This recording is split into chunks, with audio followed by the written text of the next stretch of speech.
There are still some very important votes to be taken by members of Congress, but I want to announce that the leaders of both parties in both chambers have reached an agreement that will reduce the deficit and avoid default, a default that would have had a devastating effect on our economy.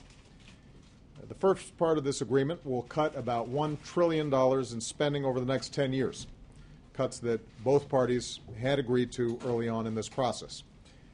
The result would be the lowest level of annual domestic spending since Dwight Eisenhower was president, but at a level that still allows us to make job-creating investments in things like education and research. We also made sure that these cuts wouldn't happen so abruptly that they'd be a drag on a fragile economy.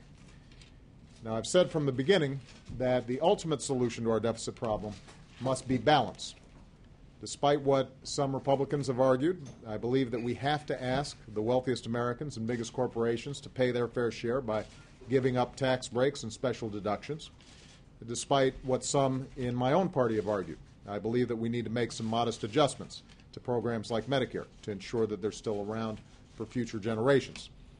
That's why the second part of this agreement is so important.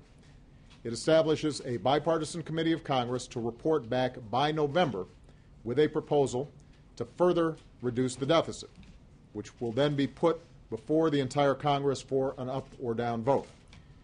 In this stage, everything will be on the table. To hold us all accountable for making these reforms, tough cuts that both parties would find objectionable would automatically go into effect if we don't act.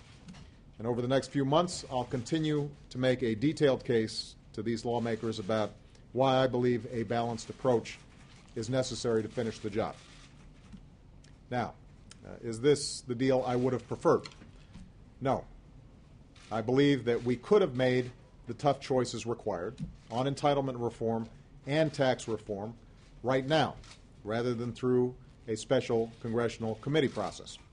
But this compromise does make a serious down payment on the deficit reduction we need and gives each party a strong incentive to get a balanced plan done before the end of the year.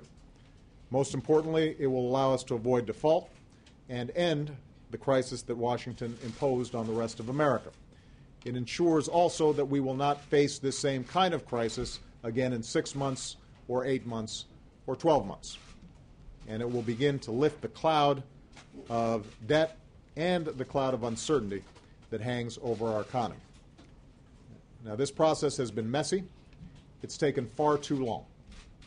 I've been concerned about the impact that it has had on business confidence and consumer confidence and the economy as a whole over the last month.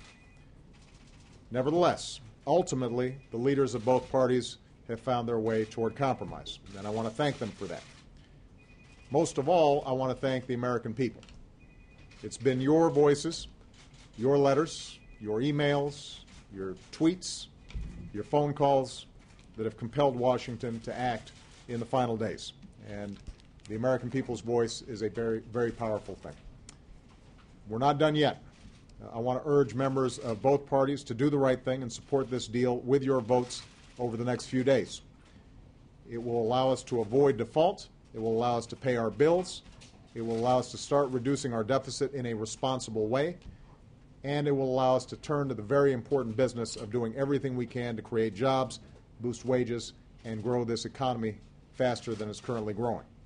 That's what the American people sent us here to do, and that's what we should be devoting all of our time to accomplishing in the months ahead. Thank you very much, everybody.